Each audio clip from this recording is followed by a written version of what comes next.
എന്നും എന്നേക്കും വാഴ്ത്തപ്പെടുമാറാകട്ടെ. കടന്നു വന്ന എല്ലാ സഹോദരങ്ങളെയും ഓർത്ത് കർത്താവിനെ ഹൃദയപൂർവ്വം സ്തുതിക്കുകയും നിങ്ങൾ ഓരോരുത്തർക്കും യേശുക്രിസ്തുവിന്റെ പരിശുദ്ധ നാമത്തിൽ വന്ദനങ്ങൾ അറിയിക്കുകയും ചെയ്യുന്നു. അതുപോലെ ഓൺലൈനിൽ ചേർന്നിരിക്കുന്ന പ്രിയ സഹോദരങ്ങൾക്കായി കർത്താവിനെ സ്തുതിക്കുകയും സഹോദരങ്ങളെ നിങ്ങൾക്കും ഞങ്ങളുടെ ഹൃദയപൂർവ്വമായുള്ള വന്ദനങ്ങൾ അറിയിക്കുന്നു. കർത്താവ് നമ്മെ ഇന്ന് ശ്രദ്ധയെങ്കിൽ കർത്താവിന്റെ സന്നിധിയിൽ കൂട്ടി വെച്ചത് ഓർത്ത് സന്തോഷത്തോടെ കർത്താവിനെ സ്തുതിക്കുന്നു. കർത്താവിന്റെ നാമത്തെ മഹത്വപ്പെടുത്തുന്നു. സ്തോത്രം. അടിക്കടിയായി നമ്മുടെ സമൂഹത്തിൽ നടന്നുകൊണ്ടിരിക്കുന്ന വലിയ ദുരന്തങ്ങളും വളരെ വികൃതമായ പെരുമാറ്റങ്ങളും അതൊക്കെ ഓർത്ത് ദുഃഖിക്കുന്ന ഒരു വലിയ കൂട്ടം ആളുകൾ നമ്മുടെ ഇടയിലുണ്ട്. സ്തോത്രം. ഹൃദയം ആ കാര്യത്തിൽ വളരെ കലുഷിതമാണ്. സ്തോത്രമൊക്കെ ദൈവസഭയിൽ നമ്മുടെ സങ്കടങ്ങൾ പറയുന്നത്. സ്തോത്രം. ദൈവ ഹൃദയത്തിന്റെ താല്പര്യം നമ്മുടെയും താല്പര്യമാകുമ്പോൾ കർത്താവ് നമ്മളിൽ പ്രസാദിക്കുന്നു. സ്തോത്രം. ഓർത്ത് കർത്താവിനെ സ്തുതിക്കുന്നു. കുറെ ജീവിതങ്ങൾ ഇവിടെ നശിച്ചു പോകുന്നു, അല്ലെങ്കിൽ കുറെ മരണങ്ങൾ, ദുർമരണങ്ങൾ, അകാല മരണങ്ങൾ, കൊലപാതകങ്ങൾ ഇവിടെ നടക്കുന്നു. ആ ആളുകൾക്ക് കുറച്ചു നാളും കൂടെ ജീവിച്ചിരിക്കാമായിരുന്ന ആ ജീവിതം നിന്നുപോയല്ലോ എന്നുള്ളതാണ് പൊതുവിലുള്ള ദുഃഖം, അല്ലേ? സ്തോത്രം. കുറച്ചു നാളും കൂടെ അവർക്ക് സുഖമായിട്ട് ജീവിക്കാമായിരുന്നു. അവർക്ക് ജീവിക്കാൻ ഒത്തില്ലല്ലോ. ഇതാണ് പലർക്കും. എന്നാൽ നമ്മുടെ ദുഃഖം അതിനേക്കാളേറെ നിത്യജീവനിൽ നിന്ന് ഇവർ നഷ്ടപ്പെട്ടു പോയല്ലോ എന്നുള്ളതാണ് നമ്മുടെ ജീവിതത്തിന്റെ, നമ്മുടെ ഹൃദയത്തിന്റെ ഏറ്റവും വലിയ ദുഃഖം. സ്തോത്രം. നമ്മുടെ സമൂഹത്തിന്റെ അധപ്പതനം, ഈ എന്താ പറയുന്നത്, സോഷ്യൽ കോൺഷ്യൻസ് എന്നൊന്നുണ്ട്. സമൂഹത്തിനൊരു മനസാക്ഷിയുണ്ട്. ഓരോരുത്തർക്കും ഒരു മനസാക്ഷിയുണ്ട്. ഓരോ കുടുംബത്തിനൊരു മനസാക്ഷിയുണ്ട്.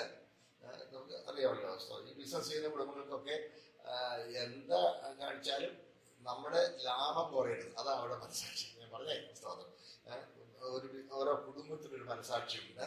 പിന്നെ എനിക്ക് തോന്നുന്നത് ഓരോ സഭയ്ക്കും ഓരോ മനസാക്ഷി ഉണ്ടെന്നാ തോന്നുന്നത്, അല്ലേ? ഓരോ തൊഴിൽക്കാർക്കും ഓരോ മനസാക്ഷിയുണ്ട്. പിന്നെ സമൂഹത്തിന് ഒരു പൊതു മനസാക്ഷിയുണ്ട്. സമൂഹത്തിന് ആ പൊതു മനസാക്ഷി ഉള്ളപ്പോൾ ആ മനസാക്ഷിയിൽ വന്നിരിക്കുന്ന അധപ്പതനമാണ് രണ്ടാമത് നമ്മളെ വേദനിപ്പിക്കേണ്ടത്. സ്തോത്രം. അതോർത്ത് ഒരു ദുഃഖം തോന്നുന്നു. സ്തോത്രം. കർത്താവ് സഹായിക്കട്ടെ.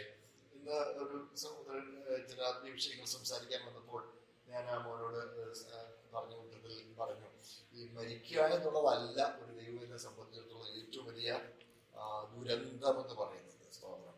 അത് ലോകത്തിന്റെ ഏറ്റവും വലിയ ദുരന്തമല്ല. ഈ വാക്യം ഒന്ന് വായിക്കണം. ഞാൻ ജസ്റ്റ് നിങ്ങളുടെ മനസ്സിൽ ഒരു ചിന്ത കൊണ്ടുവരാനായിട്ട്. ലൂക്കോസിന്റെ സുവിശേഷം 21-ാം അധ്യായം അതിന്റെ 16, 17, 18 വാക്യം ഒന്ന് വായിക്കാമോ? 16, 17, 18. ലൂക്കോസ് 21-ന്റെ 16.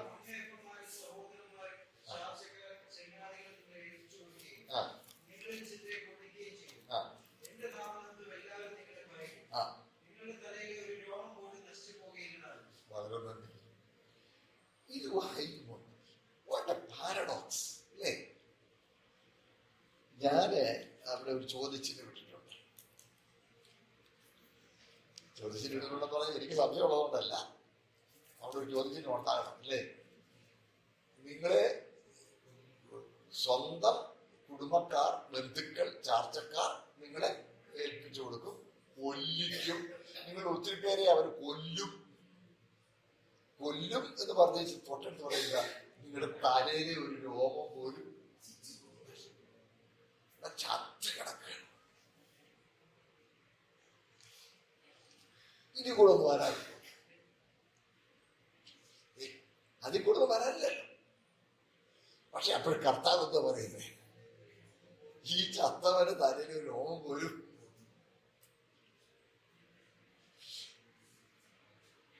എന്താ പറയുന്നു? അതൊരു ചോദ്യമല്ലേ? അതൊരു പാരഡോക്സ് അല്ലേ? സ്തോത്രം. പക്ഷേ ഒരു ദൈവത്തിനെ സംബന്ധിച്ചിടത്തോളം സ്തോത്രം, അതിനൊരർത്ഥമുണ്ട്. കാര്യം വേദപുസ്തകത്തിൽ നശിച്ചു പോവുക എന്ന് പറയുന്നതും നാശയോഗ്യൻ എന്ന് പറയുന്നതും നാശം എന്ന് പറയുന്നതും നിത്യ നരകത്തെ പരാമർശിക്കുന്ന വാക്കുകളാണ്. സ്തോത്രം. ആ നാശയോഗ്യനല്ലാതെ യൂദായെ കുറിച്ച് പറയുന്നുണ്ട്. സ്തോത്രം.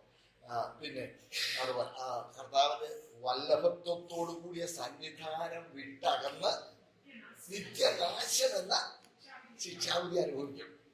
അതാണ്. അപ്പോൾ നിത്യം ഈ നാശം എന്ന് പറയുന്നത് നമുക്കറിയാം. ഞാൻ പറഞ്ഞ വാക്യം തെസ്സലോനിക്കർക്ക് എഴുതിയ 2-ാമത്തെ ലേഖനം 1-ാമത്തെ അധ്യായം 10-ാമത്തെ വാക്യമാണ്. ഒന്ന് വായിച്ചേക്കുന്നു.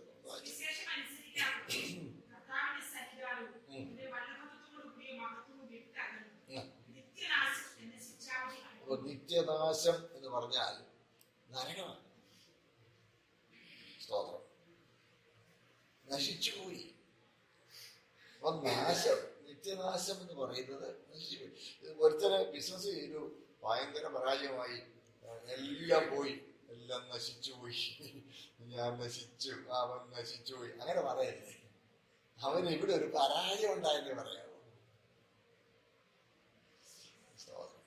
എന്നാൽ എന്താ, കൊലകൊമ്പനായി ജീവിച്ച്, കോടീശ്വരനായി ജീവിച്ചേച്ച്, വലിയ പ്രസിദ്ധനും പ്രഗത്ഭനുമായി ജീവിച്ചേച്ച്, ഒരു നിമിഷം കൊണ്ട് ഒരു അറ്റാക്ക് വന്നോ, ഒരു കുരുത്തക്കേട് കാണിച്ചോ, ഇവിടുന്ന് തിരോധാനം ചെയ്യും.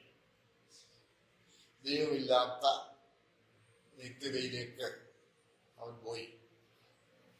അവന് എന്ത് ചെയ്തു? ഇവിടെ അവന്റെ മെമ്മോറിയൽ സർവീസ് ഒക്കെ നടത്തുമ്പോൾ, അവരെ ശവസംസ്കാരമൊക്കെ നടത്തുമ്പോൾ മന്ത്രിമാരും പ്രമുഖന്മാരും എല്ലാം വന്ന് സ്റ്റേറ്റ് ഓണേഴ്സ് അത് എല്ലാം കൊടുത്ത വലിയ സക്സസ്ഫുൾ ഇതൊരു വലിയ കാര്യമായിട്ട് പറയും. പക്ഷെ അവനെക്കുറിച്ച് ബൈബിൾ എന്താ പറയുന്നത്? കർത്താവിന്റെ വല്ലഭത്വത്തോടുകൂടിയ സന്നിധാനം വിട്ടകലുന്നതാണ് നിത്യനാശം എന്ന് പറയുന്നത്. അപ്പോൾ നമ്മുടെ തലയിലെ ഒരു മുടി പോലും നശിച്ചു പോകരുതെന്ന് പറഞ്ഞാൽ നമുക്ക് ചെറിയ അളവിൽ പോലും നമുക്ക് നാശം ഉണ്ടാകുകയില്ല. നിത്യജീവനെ കടക്കുമെന്നാണ്. സ്തോത്രം. ഇത് വേദപുസ്തകം മനസ്സിലാകാത്ത ആളുകൾക്ക് ഈ എന്താണ് പറയുന്നത്, ഭാഗ്യകരമായ പ്രത്യാശയെക്കുറിച്ച് ഉൾക്കാഴ്ച ഇല്ലാത്ത ആളുകൾക്ക് ഇതൊരു വലിയ വിരോധാഭാസമാണ്. ഇതിൽ കൂടി എന്നാ നാശം ഉണ്ടാകാൻ? സകലരും പകയ്ക്കുക, സകലരും പഴിക്കുക. പക്ഷെ അപ്പോഴും കർത്താവിന് പറയാനുള്ളത് എല്ലാവരും എൻ്റെ കൂടെ ഉണ്ടേ. സത്യമായി ഇത് ദൈവവചനമാണ്. സൃഷ്ടിക്കാതെ ഇച്ചിരി ബുദ്ധിമുട്ട് പോലെ തോന്നുന്നുണ്ട് ആശയം അല്ലേ? ദേവദാസന്മാർക്കൊക്കെ പറയാൻ ജീവിതത്തിന്റെ കഷ്ടങ്ങൾ കൂടി കടന്നു പോകുന്നവർക്ക് അല്ലേ? സ്തോത്രം. ശരിയായിരിക്കും. പക്ഷേ സ്തോത്രം, ഭക്തിയോടെ ജീവിക്കുന്ന ഒരു ദൈവം ഇവിടുത്തെ അതൊന്നും എന്തല്ല, ഒരു പ്രശ്നമല്ല.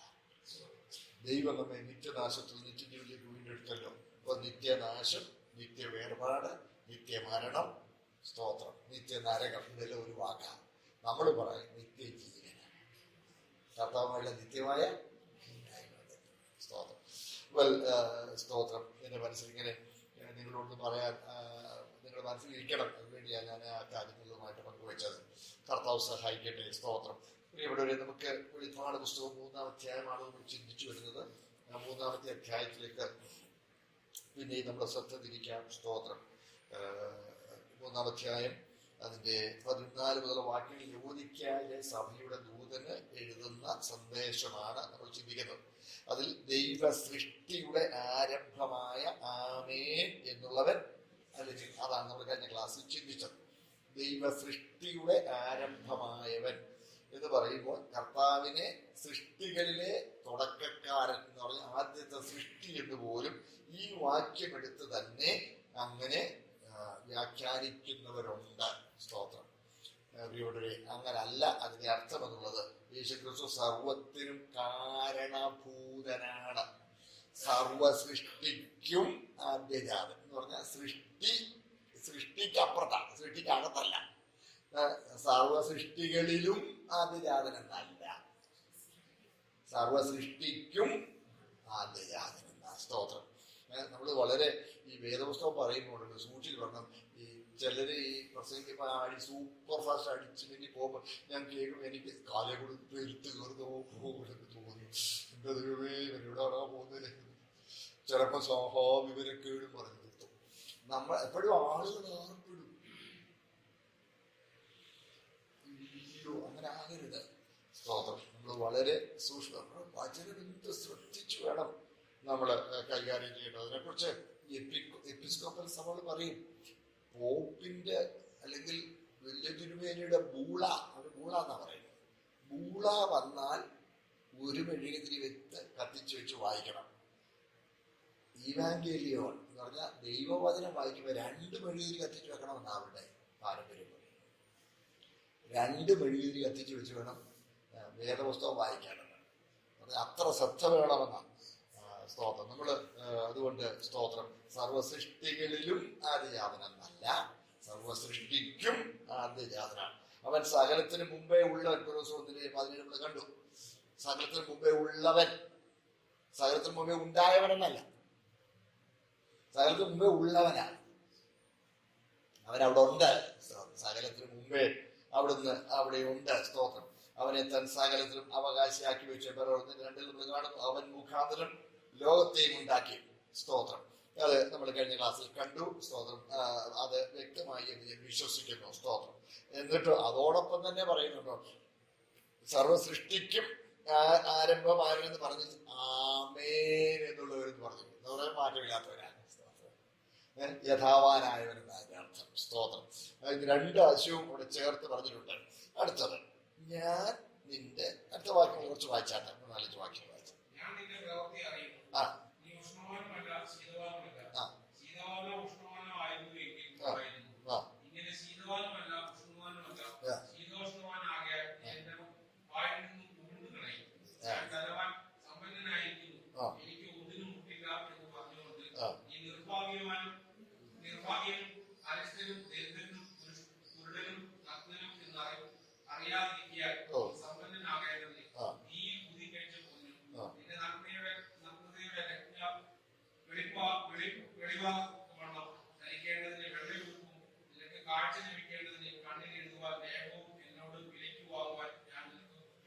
വളരെ നന്ദി. സ്തോത്രം. അത്രയും തൽക്കാലം അത്രയും നമുക്കൊന്ന് വായിച്ച് നമുക്ക് അത്രയും കാര്യങ്ങളൊന്ന് ചിന്തിക്കാം. സൗകര്യങ്ങളെ ലവോദിക്ക, നമുക്കറിയാവുന്ന 7 സഭകളോടുള്ള ദൂതിലും ഒരു നല്ല കാര്യം പോലും പറഞ്ഞിട്ടില്ലാത്ത ഒരു സഭയാണ് ലവോദിക്ക സഭ. അത് ഈ കാലഘട്ടത്തെ സൂചിപ്പിക്കുന്നു എന്ന് നമുക്ക് മനസ്സിലാക്കാനായിട്ട് കഴിയും. സ്തോത്രം. ഏത് കാലത്തും, അപ്പോൾ അന്നും 1-ാം നൂറ്റാണ്ടിലും ഈ ലവോദിക്ക സഭയുണ്ടായിരുന്നു. അന്നും അതിന്റെ സ്ഥിതി അത് തന്നെയായിരുന്നു. ഏത് കാലഘട്ടത്തിലും ഈ 7 സഭകളുടെയും അവസ്ഥ പല സഭകളിൽ നമുക്ക് കാണാനായിട്ട് കഴിയും. സ്തോത്രം. അതാണ് വചനം കാലാതീതമാണ് എന്ന് പറയുന്നതിന്റെ അർത്ഥം. അതാണ് മുമ്പോട്ട് വിട്ടേ. സ്തോത്രം. ഞാൻ നിന്റെ പ്രവൃത്തി അറിയുന്നു. സ്തോത്രം. ഈ ദൈവമക്കളെ, ഈ ചില ആളുകൾ പറയുന്നത് രക്ഷിക്കപ്പെട്ട് കഴിഞ്ഞാൽ പിന്നെ ഒന്നും നോക്കണ്ട, ഒന്നും നോക്കണ്ട. എന്ത് സുഖമായ പരിപാടിയല്ലേ. സ്തോത്രം. കഴിഞ്ഞ പാപങ്ങൾ കർത്താവ് പരിഹരിച്ചു, ഇന്ന് ചെയ്യുന്നതും പരിഹരിച്ചു, നാളെ ചെയ്യാനിരിക്കുന്നതും ഇതിന് വായിച്ചു പോകാൻ അല്ലേ. നീ ഇവര് എന്തിനാ ഇത്രേ ഫ്രീ ആയിട്ടൊക്കെ ജീവിച്ചാ പോരെ. പ്രവൃത്തിയൊന്നും പ്രശ്നം. നീ വിശ്വസിക്കുന്നുണ്ടോ? അതേ ഉള്ളു പ്രശ്നം. എന്നെ ചെയ്താലും അതൊന്നും കുറ്റകരമല്ല എന്ന നിലയിൽ പല ആളുകളും സ്തോത്രം ദുരുപദേശങ്ങൾ പ്രചരിപ്പിക്കാറുണ്ട്. സ്തോത്രം. എന്റെ പൊന്നു സഹോദരങ്ങളെ, അങ്ങനല്ല. സ്തോത്രം. രക്ഷയുടെ 2-ാം ഘട്ടത്തിൽ നമുക്ക് പ്രവർത്തിക്കാനുണ്ട്. ഫിലിപ്പ് ലേഖനം, ഫിലിപ്പർക്ക് പൗലോസ് എഴുതിയ ലേഖനം 2-ാമത്തെ അധ്യായം, 2-ാമത്തെ അധ്യായത്തിൽ 12-ാമത്തെ വാക്യം ഒന്ന് വായിച്ചു വെച്ചാട്ട്. സ്തോത്രം. നമുക്കറിയാമല്ലോ ഫിലിപ്പരും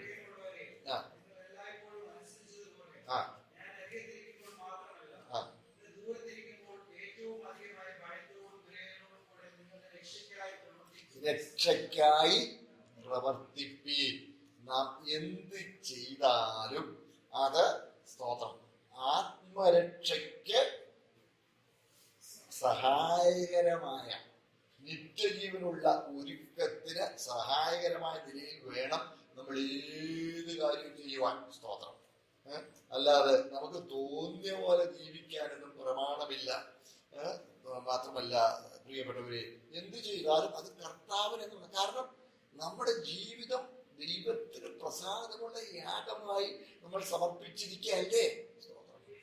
തീർച്ചയായിട്ടും നമ്മളെ യാഗമായി കർത്താവിന് സമർപ്പിച്ചിരിക്കെ നമ്മുടെ സകല പ്രവൃത്തികളും ദൈവത്തിന് പ്രസാദം വരുത്തുന്നതായിരിക്കണം. സ്തോത്രം. ഈ സാധാരണയായിട്ട് സെക്യുലർ ലൈഫ് എന്നും സ്പിരിച്വൽ ലൈഫ് എന്നും രണ്ടായിട്ട് ബൈഫർക്കേറ്റ് ചെയ്യാം. ആത്മീയ ജീവിതവും ഭൗമിക ജീവിതവും അങ്ങനെ നമ്മൾ ബൈഫർക്കേറ്റ് ചെയ്യുന്നത് കണ്ടിട്ടുണ്ട് ഇല്ലേ? സ്തോത്രം. ഒത്തിരി പേരും ആത്മീയ ജീവിതവും ഭൗമിക ജീവിതവും എന്ന് പറയും. എന്നാൽ ഒരു ദൈവവൈതലിനെ സംബന്ധിച്ചിടത്തോളം അങ്ങനെ ഒരു തരംതിരിവില്ല. നമുക്ക് ആത്മീക ജീവിതമേ ഉള്ളൂ. സ്തോത്രം. അതാണ് നമ്മളെ രാജകീയ പുരോഹിത വർഗമാക്കി. രാജാവെന്ന് പറയുന്ന ഒരു സെക്യുലർ ഓഫീസാണ്, പുരോഹിതൻ എന്ന് പറയുന്ന ഒരു സ്പിരിച്വൽ ഓഫീസാണ് അല്ലേ? സ്തോത്രം. ഒരു സെക്യുലർ ഓഫീസും ഒരു സ്പിരിച്വൽ ഓഫീസും ഇത് രണ്ടും കൂടെ കൂടിച്ചേർന്നതാണ്. നമ്മുടെ സെക്യുലർ ലൈഫും നമ്മുടെ ഭൗമിക ജീവിതവും ആത്മീകമായിരിക്കണം. സ്തോത്രം. തിന്നാലും കുടിച്ചാലും എന്ത് ചെയ്താലും സകലവും കർത്താവിന്റെ നാമത്തിൽ ചെയ്യണം. സ്തോത്രം.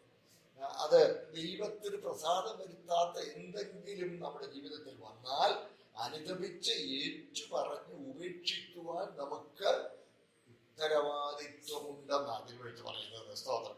ഇവിടെ അതാ കൊലോസ്യ ലേഖനത്തിൽ ഒരു വാക്യം നിങ്ങളെ കാണിച്ചത് 3-ാം അധ്യായം 23-ാമത്തെ വാക്യം ഒന്ന് വായിച്ച്. കൊലോസ്യർ 3:23.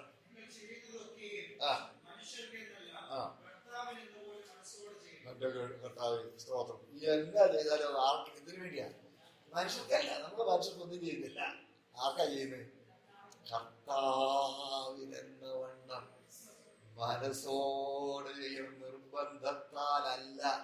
അതുകൊണ്ടാ ഈ യോഗം നടക്കുമ്പോൾ സ്തുതിച്ചേന്ന് പറയുന്നത് വാസ്തവത്തിൽ എനിക്കങ്ങ് വിഷമം തോന്നാറുണ്ട്.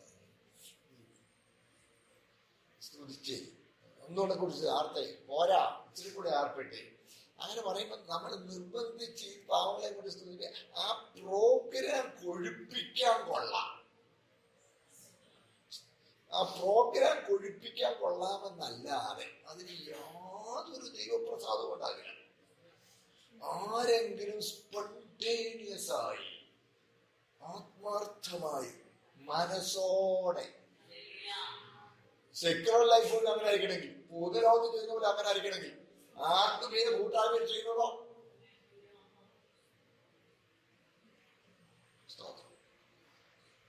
അകത്തൊന്നും തോന്നിയിട്ടില്ല. ഞാന് ഇപ്പൊ ഇങ്ങനെ പറഞ്ഞപ്പോ ഞാൻ സ്തുതിക്കാതിരുന്നാൽ മറ്റുള്ളവരും എന്ത് വിചാരിക്കും, അദ്ദേഹം എന്ത് വിചാരിക്കും, അദ്ദേഹത്തെ അവഗണിച്ചു. എല്ലാവരും എൻ്റെ കൂടെ ഉണ്ടേ. സ്തോത്രം. വല്ലപ്പോഴും ഒന്ന് നേരത്തെ സ്തുതിക്കാൻ പറഞ്ഞുകൊണ്ട് അതിനകത്ത് തെറ്റില്ല. കാര്യം പൊതുവിലിരിക്കുമ്പോൾ എന്ത് എങ്ങനെ പെരുമാറണം എന്നുള്ളതിനെ കുറിച്ച് ലീഡ് ചെയ്യുന്ന ആള് ഒന്ന് പറയുന്നത് നല്ലതായിരിക്കും. പക്ഷേ ഇത് തുടക്കം മുതൽ ഒടുക്കം വരെയും ഇങ്ങനെ തന്നെ പറഞ്ഞുകൊണ്ടിരുന്നെങ്കിലേ ഒരു ദൈവത്തെ സ്തുതിക്കുള്ളൂ, എങ്കിലേ ഇത് പ്രോഗ്രാം ഒഴുക്കുള്ളൂ എന്ന് വന്നാൽ അതൊരു അപകടകരമായ ഒരു രീതിയാണ് എന്നുള്ളത്. അതുകൊണ്ട് എന്ത് സംഭവിച്ചിരിക്കുന്നു? നമ്മൾ ദൈവവചനത്തിൽ സന്തോഷിക്കുന്നില്ല. ദൈവവചനത്തിൽ സന്തോഷിച്ചിട്ട് സ്പോണ്ടേനിയസ് ആയിട്ട് മനസ്സോടെ ദൈവത്തെ സ്തുതിക്കുവാൻ നമുക്ക് കഴിയാതെ പോവുകയാണ്. സ്തോത്രം. എല്ലാവരും എൻ്റെ കൂടെ ഉണ്ടല്ലോ. ഞാനൊരിക്കൽ ഒരു യോഗം കഴിഞ്ഞപ്പോൾ ഒരു ദേവദാസൻ എൻ്റെ സാറേ ഒന്ന് ദൈവത്തെ ഒന്ന് സ്തുതിക്കണമെന്ന് എനിക്കങ്ങ് പ്രേരണയായിരുന്നു.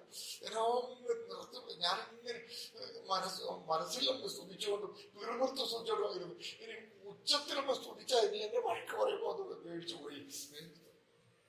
ഞാൻ പറഞ്ഞത് ആര് പറഞ്ഞു? സാറൊന്നും പറയുന്നില്ലല്ലോ, ഒന്ന് സ്തുതിക്കാൻ പറയുന്നില്ലല്ലോ. അതുകൊണ്ട് ഞാൻ പറഞ്ഞിട്ട് ആരും സ്തുതിക്കണ്ട, അതുകൊണ്ട് വല്ല പ്രസാദം ഉണ്ടായത് എനിക്കല്ലേ വരുള്ളൂ. ഞാൻ പറയുകയില്ല, നിങ്ങൾ തന്നെ ദൈവത്തെ സ്തുതിക്കാൻ. അത്യാവശ്യമുള്ള ചില അതിന്റെ ഫോർമൽ കാര്യങ്ങളിൽ മാത്രം സ്തോത്രം ദൈവത്തെ ഒന്ന് സ്തുതിക്കാൻ ചിലപ്പോൾ ഞാൻ പറഞ്ഞത് വരും, അത്രേ ഉള്ളൂ. ഞാൻ പറഞ്ഞു വരുന്നത് സ്തോത്രം മനസ്സോടെ ചെയ്യണം, ഹൃദയപൂർവ്വം ചെയ്യണം. നമ്മുടെ പ്രവൃത്തി മുഴുവൻ അറിയുന്ന ഒരു ദൈവമുണ്ട്. ഇന്ന് ചെയ്തത് മുഴുവൻ കർത്താവ് അറിയുന്നു. ഞാൻ നിന്റെ പ്രവൃത്തി അറിയുന്നു. എന്നിട്ടോ നീ ഉഷ്ണവാനമല്ല ശീതോഷ്ണവാനാകയാൽ. ഉഷ്ണവാനമായിരുന്നെങ്കിലും കൊള്ളായിരുന്നു. ഇങ്ങനെ ശീതവാനമല്ല ഉഷ്ണവാനമല്ല ശീതോഷ്ണവാനാകിയാൽ നിന്നെ എന്റെ വായിൽ നിന്ന് ഉണ്ണുകളയുമെന്ന് പറഞ്ഞാൽ തുപ്പിക്കളയുന്ന. I'll spit you out. പിന്നെ തുപ്പിക്കളയുമെന്നാണ്. എന്റെ പുണ്യ സൗകര്യങ്ങളെ, ഈ നരകത്തിന് ബൈബിളില് നമ്മൾ പഠിക്കുമ്പോൾ യൂതന്മാരുടെ ആചാരങ്ങളും അവരുടെ താൽമൂദിലെ പരാമർശങ്ങളിൽ നോക്കുമ്പോൾ ഈ നരകത്തിന് പല ഭാഗങ്ങളുള്ളതിൽ ഒരു ഭാഗത്തിന് തീയും ഗന്ധവും കത്തുന്ന പൊയ്യ, അതിന് പറയുന്നത് തോഫേത്ത് എന്നാണ് ഒരു വാക്ക്. തോഫേത്ത്, ഗീഹന്ന, തോഫേത്ത്. ഈ തോഫേത്ത് എന്ന് പറഞ്ഞാൽ ഇസ്രായേൽ മക്കൾ നഗരത്തിന് പുറത്ത് ചപ്പ് ചവറുകൾ കൊണ്ടിടുന്ന ഒരു സ്ഥലം ഉണ്ടായിരുന്നു. ചപ്പ് ചവറുകൾ നമുക്കറിയാമല്ലോ, നമ്മുടെ ഈ നഗരമായി പാർക്കുമ്പം അതിനകത്തൊന്ന് വേസ്റ്റ് ഉണ്ടാവും. ഇന്ന് നമ്മുടെ ഏറ്റവും വലിയ പ്രശ്നം അതാണല്ലോ, വേസ്റ്റ്. അവര് ആ സ്ഥലത്തിന് തോഫേത്ത് എന്ന വാക്കിന്റെ അർത്ഥം തുപ്പൽ എന്നാണ്. തുപ്പൽ. അപ്പൊ തുപ്പിക്കളയുമെന്ന് പറഞ്ഞാൽ അതൊരു സങ്കടകരമായ കാര്യമാണ്. എപ്പോഴാ നമ്മൾ ഉൾക്കൊള്ളാൻ വയ്യ. എന്താ പ്രശ്നം? ശീതവാനുമല്ല ഉഷ്ണവാനുമല്ല. സോറി, എന്തിന്റെ അടിസ്ഥാനത്തിലാണ് ശീതവാനാണോ ഉഷ്ണവാനാണോ അതോ ശീതോഷ്ണവാനാണോ തീരുമാനിക്കുന്നത്? പ്രവൃത്തിയുടെ അടിസ്ഥാനത്തിലാണ് അല്ലേ? നിന്റെ പ്രവൃത്തി ഞാൻ അറിയുന്നു. ആ പ്രവൃത്തിയുടെ അടിസ്ഥാനത്തിൽ നിന്നെ ഞാൻ വിലയിരുത്തിയപ്പോൾ നീ സ്തോത്രം ശീതവാനുമല്ല ഉഷ്ണവാനുമല്ല. ശ്രദ്ധിക്കണേ സ്തോത്രം.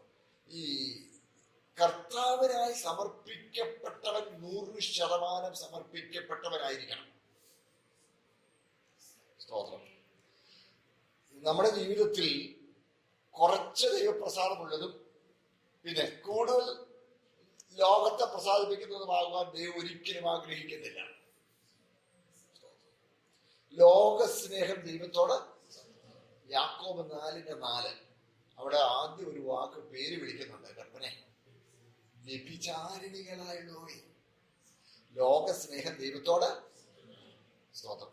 ആരാണ് വ്യഭിചാരിണി? വ്യഭിചാരിണി എന്ന് പറഞ്ഞ ഭർത്താവുണ്ട്. ഭർത്താവിനോട് വളരെ അടുപ്പാണ്. പക്ഷെ ഒരു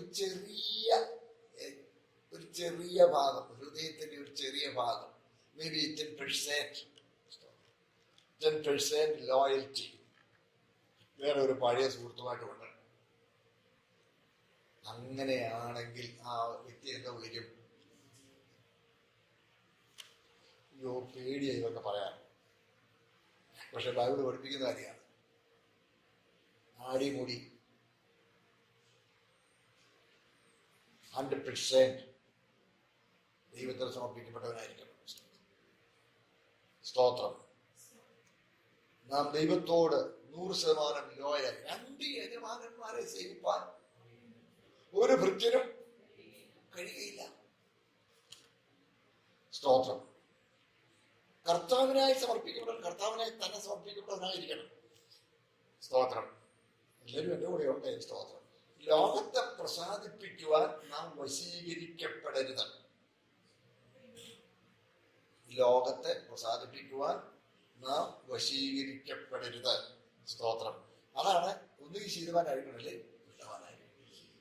എന്റെ സൗകര്യങ്ങളെ, ഈ സ്തോത്രം വെളിപ്പാട് പുസ്തകം ഒടുവിൽ വരുമ്പോൾ വേറൊരു കാര്യമുണ്ട്. ഇവിടെ അനീതി ചെയ്യുന്നവൻ ഇനി അനീതി ചെയ്യട്ടെ, അഴുക്കുള്ളവൻ ഇനി അഴുക്കാടട്ടെ എന്ന് പറഞ്ഞാൽ ദൈവം ചിലപ്പോൾ അഴുക്കിനെ അങ്ങ് ഏൽപ്പിച്ചു കൊടുക്കും. അയ്യോ, നമ്മുടെ സമൂഹത്തെ ഏൽപ്പിച്ചു കൊടുത്തോ എന്ന് ഞാൻ ഭയപ്പെടുന്നു.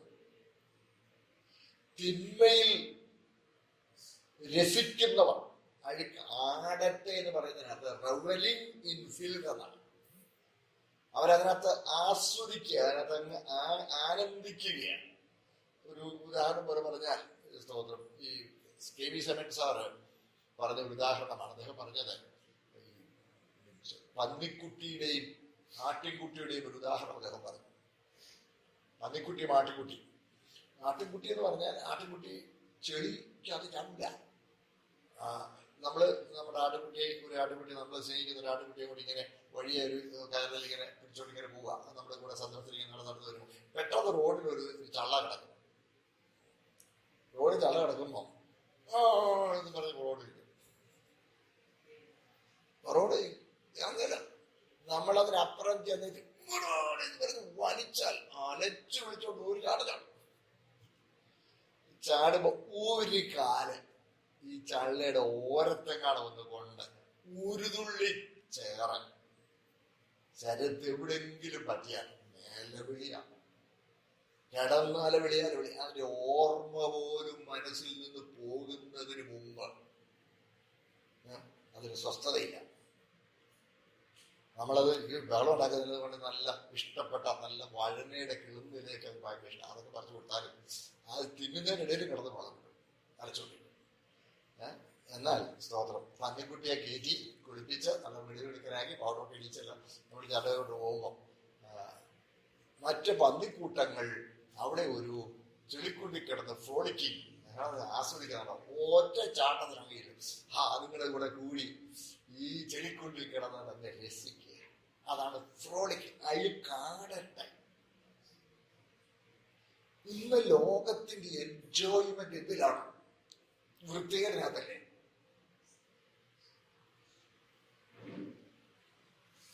ദൈവത്തിന് ഇഷ്ടമില്ലാത്ത കാര്യങ്ങൾ അതിൽ ആസ്വാദ്യത കാണുന്ന ഒരു തലതിരിഞ്ഞ സമൂഹത്തിലാണ് ഞാനിതുകൾ ജീവിക്കുന്നത്. ശ്രദ്ധിക്കണേ. ദൈവമേ, എന്തുകൊണ്ട് അവിടുന്ന് ഇതിന്റെ മേൽ നിയന്ത്രണം വെക്കുന്നില്ല എന്ന് ചോദിച്ചാൽ വിട്ടേക്കുക. സഭയ്ക്കകത്ത് കർത്താവ് എന്തുകൊണ്ട് ലോകം സഭയ്ക്കകത്തോട്ടേക്ക് കയറി? കർത്താവ് വഷളന്മാർ സഭയെ നിയന്ത്രിക്കുന്നു. കർത്താവ് ഞങ്ങൾ എന്തു ചെയ്യണം? അങ്ങനെ എന്തുകൊണ്ട് നടപടിയെടുക്കുന്നില്ല?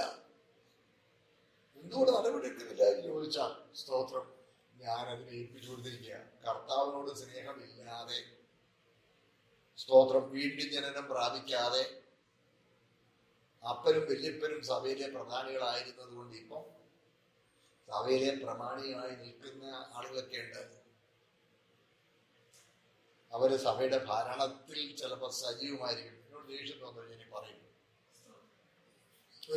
എനിക്ക് സ്നേഹമുള്ള ഒരു സഹോദരൻ എനിക്ക് ഗുണദോഷം പറഞ്ഞു, നിങ്ങൾ എന്താ പറയണത്? എന്റെ വല്യപ്പൻ കൊടുത്തായി സാറേ.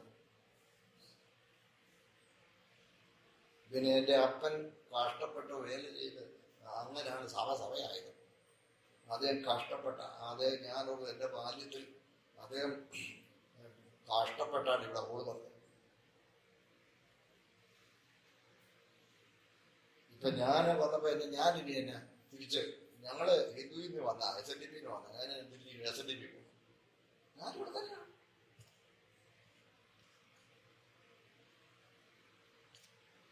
എന്റെ കൂടെ ഉണ്ടോ? ഞാൻ പറഞ്ഞു, ബ്രദറെ നിങ്ങൾ ഇവിടെ ഉണ്ടായിരിക്കാൻ, നിങ്ങൾ സജീവമായിരിക്കുക, വീണ്ടും ജനിക്കുക, വീണ്ടും തന്നെ പ്രാപിക്കണം. ഭാവിയാണെന്നൊന്ന് തിരിച്ചറിയണം. അങ്ങനെ മാനസാന്തരപ്പെട്ട വീണ്ടും ജനിച്ചു സഭയിലാവാത്ത സംഘടനയിലെ പ്രമാണിമാരായ പലരെയും നമ്മുടെ ചുറ്റുപാടുകളിൽ കാണുന്നുണ്ട്. സ്തോത്രം. ഒന്നുകിൽ ഊഷ്ണവാനായിരിക്കണം, അല്ലെങ്കിൽ ചെയ്തു. അപ്പൊ എന്ത് ചെയ്യും? കർത്താവ് എന്തെങ്കിലും ചെയ്താലും ഏൽപ്പിച്ചു കൊടുക്കും. ഞാൻ അങ്ങനെ ഐഡന്റിഫൈ ചെയ്യുകയാണ്. സ്തോത്രം. ഇനി ഞാനൊരു ഉദാഹരണം പറഞ്ഞാൽ എന്തിനാ ഉപയോഗിച്ചാൽ കേട്ടോ. ഒരു ഉദാഹരണം പറയാം. എൻ്റെ ഭാര്യ കൊണ്ട് സൊസൈറ്റി വർക്ക് ചെയ്തിട്ടുണ്ടായിരുന്നു. അപ്പൊ ഞാനിവിടേക്കൊക്കെ ആകുമ്പോൾ ഉച്ചഭക്ഷണം പലപ്പോഴും എൻ്റെ അപ്പച്ചനും ഞങ്ങളുടെ കൂടെ ഉണ്ടായിരുന്നു. ഉച്ചഭക്ഷണം ഞാൻ തന്നെ ഇതെടുത്ത് ഇങ്ങനെ ചൂടാക്കി കൊടുക്കേണ്ടി വരും. കൊടുക്കേണ്ടി വരുമ്പോൾ ഞാൻ ഈ ഫ്രിഡ്ജ് ഇങ്ങനെ തുറന്ന് ഞാൻ ചിലപ്പോൾ ഒരാഴ്ച കഴിഞ്ഞൊക്കെ ആയിരിക്കും വരുന്നത്. ഇത് തുറന്ന് എന്തൊക്കെ ഉണ്ടെന്ന് ഞാനിങ്ങനെ നോക്കി വരുമ്പം ആകെ കൂടി 2 സ്പൂണ് കൊച്ചു സ്പൂണ് 2 സ്പൂണ് അവിയല്, ഒരു കൊച്ചൊരു ഇതിനകത്ത്, പിന്നെ വേറൊന്നിനകത്ത് ഒരു ഇത്തിരി മത്തങ്ങാക്കറി. ഇത് ഞാനെൻ്റെ എന്തിനായി ഇത്രയും കഷ്ടപ്പെട്ട് ഉണ്ടാക്കിയത് നല്ല ടേസ്റ്റായ സാധനം, അതെങ്ങനെ അത്രയേ ഉള്ളൂ. പക്ഷെ അതിങ്ങനെ എടുത്ത് കളയുന്ന എങ്ങനെ? ഞാൻ വന്നപ്പോൾ ആകെ ചീഞ്ഞല്ലോ. ചീഞ്ഞാ പിന്നെ കളയാൻ, ചീയാതെ നല്ലതായിരിക്കുമ്പോ കളയാൻ ഭയങ്കര വിഷമാണ്. അതിച്ചിട്ട് ചീഞ്ഞ് കഴിയുമ്പോ പിന്നെ കളയുന്നതിന് ഒരു റിഗ്രറ്റും ഇല്ല. അപ്പൊ ഞാൻ പലപ്പോഴും ഈ സംഭവം ഓർക്കും. പലപ്പോഴും എൻ്റെ ഭാര്യ ഇത് ഞാൻ കണ്ടിട്ടുള്ളതായ കാര്യം. അപ്പൊ ഞാൻ തന്നെ ഇതെടുത്ത് ചീഞ്ഞതോടെ എടുത്തെന്ന് അത് ചിലപ്പോൾ ഞാൻ പറയാം, വന്ന് കാണട്ടെ, വന്ന് എടുത്ത് കളഞ്ഞു എന്ന് പറയും.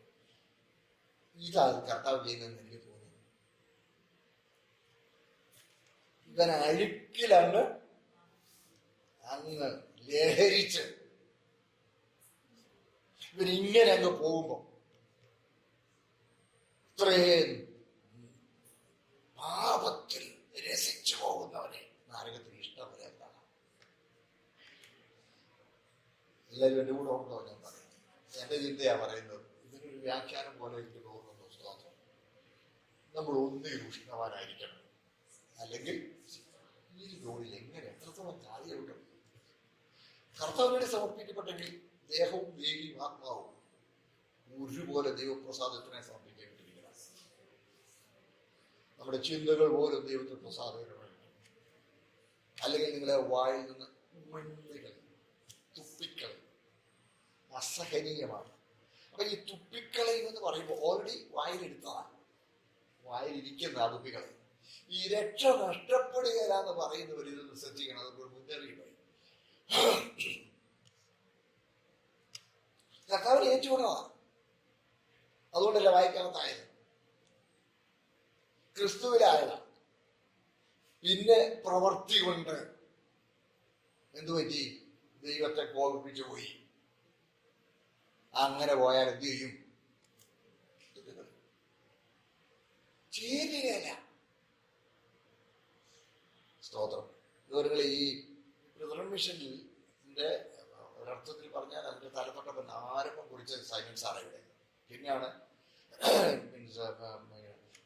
അമേരിക്കൻ മിഷണറിമാരൊക്കെ ഇവിടെ വരികയും ഇവിടെ ബാപ്റ്റിസ്റ്റ് സഭകളെ പിന്നെ ഉണ്ടാകുകയും ചെയ്തു. ആദ്യം ഇവിടെ വന്ന് ബ്രദറൻ മിഷൻ, അവിടെ മലങ്കര വിയോജിതൻ പ്രസ്ഥാനം എന്ന് പറഞ്ഞാണ് തുടങ്ങിയത്. സൈമൺ സാർ പറഞ്ഞ ഉദാഹരണമാണ് ഞാൻ പറഞ്ഞത്. സൈമൺ സാർ പറഞ്ഞ ഉദാഹരണത്തിൽ പറയുന്നത് എന്താ? ഒരിക്കലും പരമാർത്ഥമായി വീണ്ടും ജനിച്ച ഒരു തിന്മയിലേക്ക് തിരിയാൻ പാടില്ലെന്നും തിരികയില്ലെന്നും ആദരണം.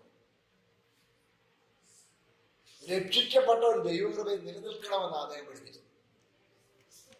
പിന്നെ വന്നവർക്ക് അവർക്ക് ശകലം കുരുത്തക്കേട് കാണിച്ചാലും മനസമാധാനം ഉണ്ടാകാൻ വേണ്ടി അവര് എന്നെ കളിച്ചാലും പോവുകയില്ല എന്ന ആ തെറ്റായതിലേക്ക് അവരങ്ങ് വൈദ്യുതി വീഴുകയായിരുന്നു. അങ്ങനെ ചിന്തിക്കുന്നവർ വളരെ ചുരുക്കം പേരെ അതിനകത്തുള്ളൂ. മീൻസ് യോഗ്യന്മാരായ ആളുകൾ ആരും അതിനകത്ത് പോലും അങ്ങനെ ചിന്തിക്കുന്നവരില്ല.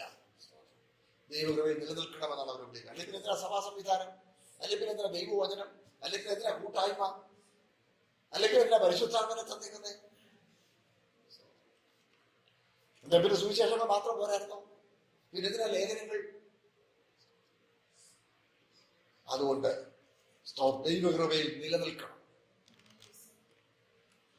നമ്മുടെ പ്രവൃത്തി ദൈവം അറിയുന്നു. നമ്മുടെ പ്രവൃത്തി ദൈവം അറിയുന്നു. പ്രവൃത്തിയുടെ അടിസ്ഥാനത്തിലാണ് ഒന്ന് ഉഷ്ണവാൻ അല്ലെങ്കിൽ സ്തോത്രം. മിതോഷ്ണവാനാകരുത്. കുറെ നന്മയുണ്ട്, കുറെ തിന്മയുണ്ട്. അതല്ലേ ഉഷ്ണവാനുമല്ല.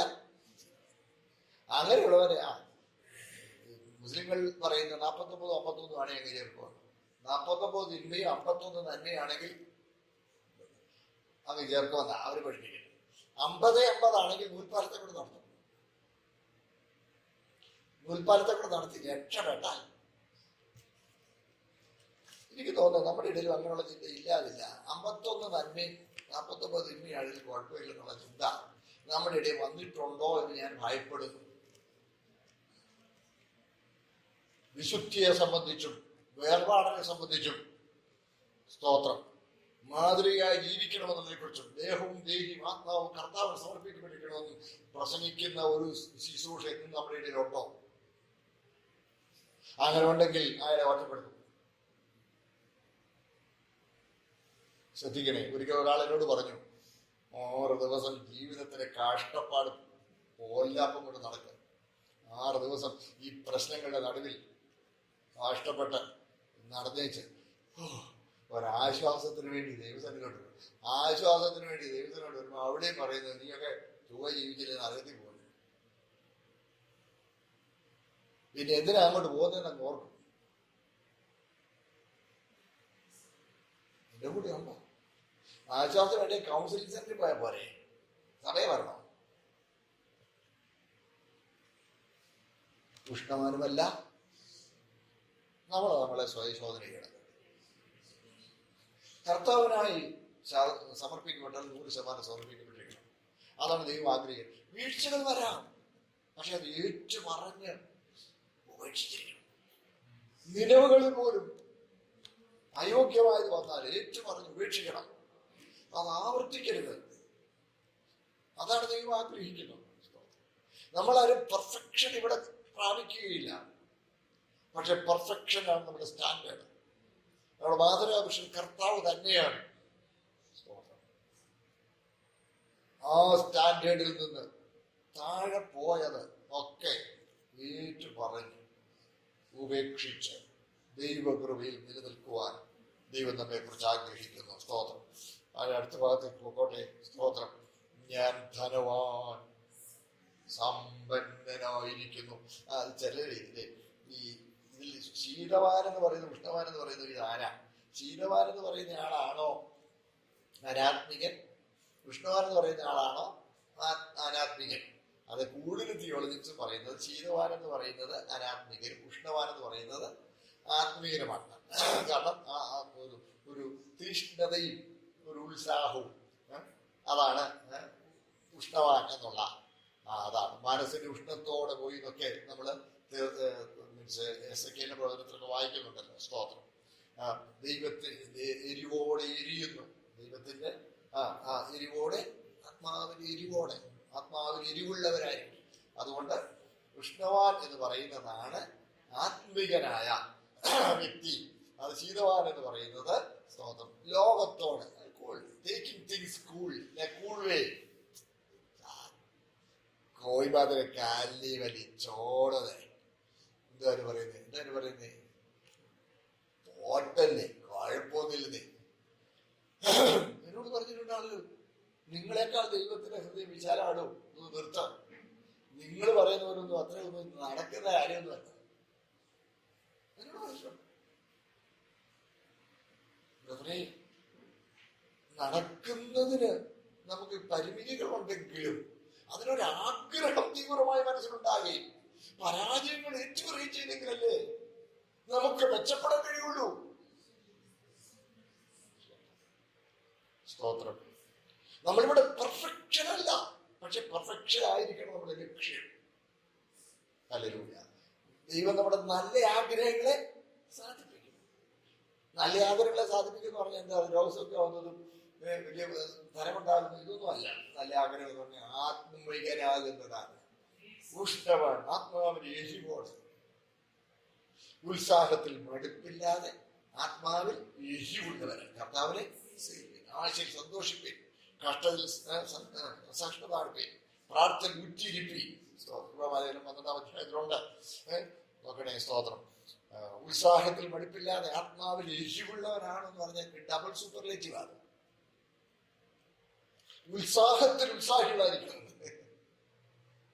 സ്തോത്രം. ഈ ഡബിൾ സൂപ്പർലേറ്റീവ് എന്ന് പറഞ്ഞാൽ ഷേക്സ്പിയർ അറിയാമല്ലോ, ഒരു ലാംഗ്വേജിന്റെ മാസ്റ്റർ എന്ന് പറയുന്നത് ലാംഗ്വേജ് അവന്റെ ചൊൽപ്പടി നിൽക്കുന്ന അതാണ് മാസ്റ്ററാണ്. മാസ്റ്റേഴ്സ്. ഷേക്സ്പിയറിന്റെ ഒരു പ്രയോഗമുണ്ട്, most unkindest cut of all. Most unkindest cut of. രണ്ടു പേരും ഒന്ന് പറഞ്ഞാൽ പോരെ. മോസ്റ്റ് എന്ന് പറഞ്ഞു കഴിയുമ്പോഴേ ആയി കഴിഞ്ഞു. പക്ഷെ പിന്നെ അദ്ദേഹം എന്ത് ചെയ്യുക? അൺകൈൻഡസ്റ്റ്. അയ്യോ, ഭാഷയുടെ നിയന്ത്രണം. അതെ, ഞാൻ ഭാഷയുടെ മാസ്റ്ററാണ്, എനിക്ക് അവനെ എൻ്റെ സൗകര്യം ഉപയോഗിക്കാം എന്ന് പറയും. ഇതാണ് ഉത്സാഹത്തിൽ മടുപ്പില്ലാതെ ആത്മാവിൽ കർത്താവിന് സ്തോത്രം. അതാണ് ഉഷ്ണവാന. സ്തോത്രം. ഉത്സാഹിയാണ്.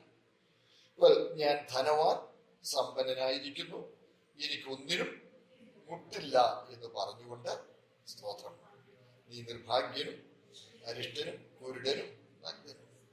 ഒരു കാര്യം കൂടി ഈ ഊന്നുകളയുന്നതിനെ കുറിച്ച് ഒരു കാര്യം കൂടി പറഞ്ഞ് ചെറുതായിട്ട് പോകാം. അതായത് പഴയ നിയമത്തിൽ തന്നെ നമ്മൾ വായിക്കുന്നുണ്ട്. ഈ വാക്യം വായിക്കണം. ലേവ്യ പുസ്തകം 18-ാം അധ്യായം 25 മുതൽ 27 വരെ ഒന്ന് വായിച്ചേക്കാമോ? ലേവ്യർ 18 25 മുതൽ 27 വരെ.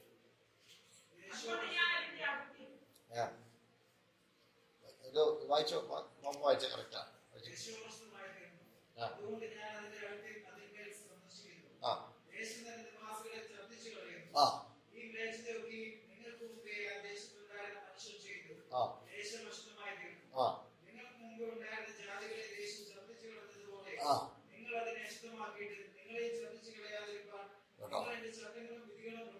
കേട്ടോ, ദേശം നിങ്ങൾ എന്ത് ചെയ്യും?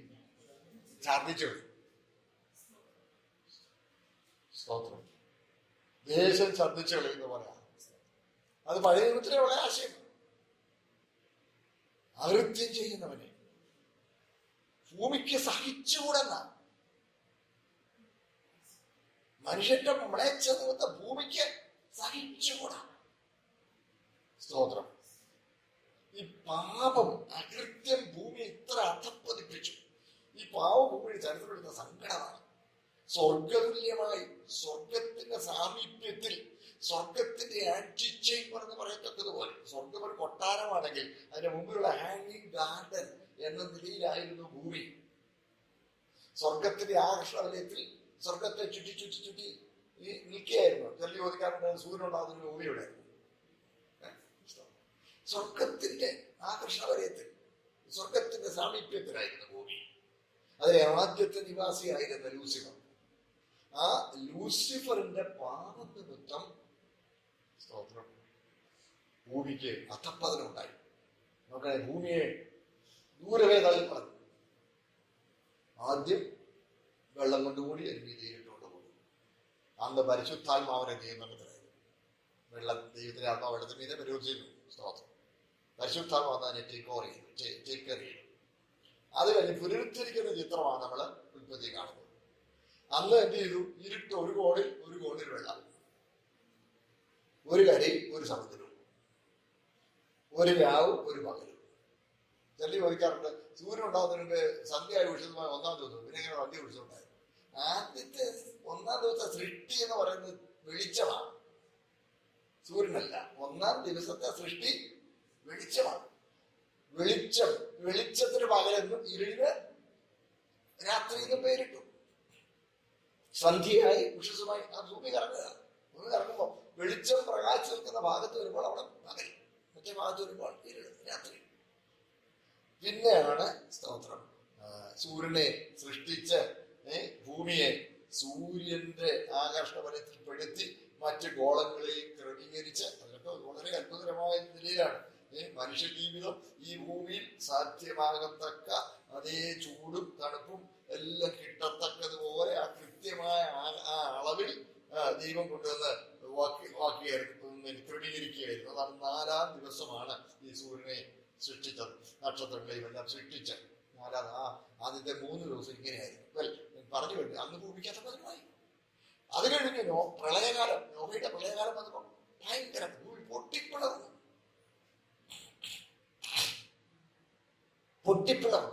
ഇന്ന് പൊട്ടിപ്പിളർന്ന് ഈ മഴ ഭൂമിയെ നശിപ്പിച്ചുകൊണ്ടിരിക്കുകയാണ്. അതുവരെ മഴയില്ലായിരുന്നു.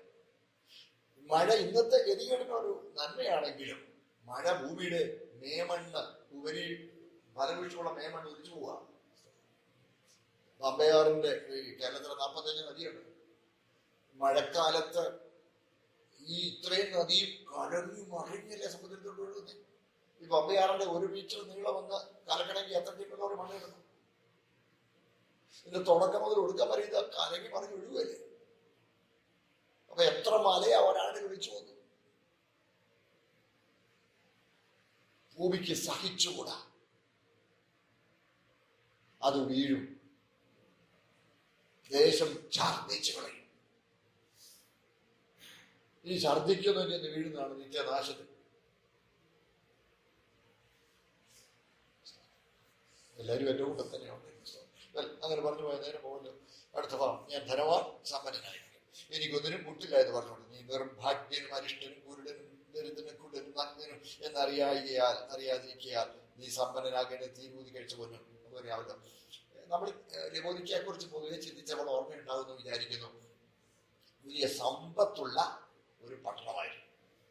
ഭയങ്കര സമ്പത്തുള്ള പട്ടണം. എന്നിട്ട് അവിടുത്തെ ഭയങ്കര വ്യവസായങ്ങളും വ്യാപാരങ്ങളും ഉണ്ടായിരുന്നു. ആ വ്യവസായങ്ങളിൽ ഏറ്റവും പ്രധാനപ്പെട്ട ഒരു വ്യവസായമായിരുന്നു തുണിത്തരങ്ങൾ. ലവോദിക്യായിലെ ഊളെന്ന് പറഞ്ഞാൽ അന്നത്തെ കാലത്ത് പ്രസിദ്ധമായിരുന്നു. ഇതിനെക്കുറിച്ച് ചരിത്ര പുസ്തകങ്ങൾക്ക് പരാമർശങ്ങളുണ്ട്. വസ്ത്രധാരണം. ഇനി അടുത്തത് അവിടെ ഒരു ഫാക്ടറി ഉണ്ടായിരുന്നു. അതിൽ കണ്ണിന് ലേപം, നമ്മളത് കണ്ടതാ, ഓർക്കുന്നുണ്ടല്ലേ? സ്തോത്രം. എന്നിട്ട് സമ്പത്ത് കുമിഞ്ഞുകൂടിയിരിക്കുകയാണ്. ഞാൻ ധനവാൻ, സമ്പന്നനായിരിക്കുന്നു, എനിക്ക് കണ്ണിന്റെ മരുന്നുണ്ട്, എനിക്ക് വൂളൻ ക്ലോതിങ് ഉണ്ട്, ഇതിലൊക്കെ ഞങ്ങൾ ദേവന്മാരാണ്, ഞങ്ങൾ വലിയോളുകളാണ്, ഞങ്ങൾ നേട്ടം ചെയ്തവരാണ്, അങ്ങനെ പറഞ്ഞിരിക്കുന്നു. പക്ഷെ എന്താ സത്യം? സ്തോത്രം. എന്റെ ദൈവമേ, ധനവാൻ സമ്പന്നനായിരിക്കണം, ഒന്നിനും മുന്നിലെന്ന് നിർഭാഗ്യനും അരിഷ്ടനും, കണ്ടില്ലേ? അടുത്തത് കൂരിടനും നഗ്നനും. പക്ഷെ അതറിയുന്നില്ല.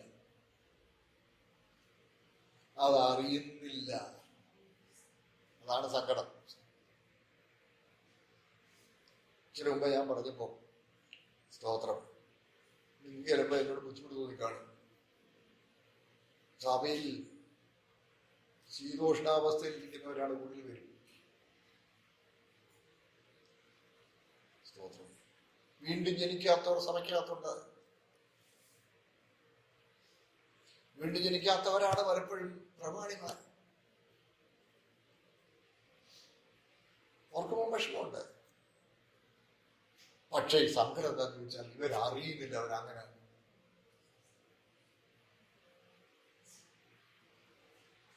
സ്തോത്രം.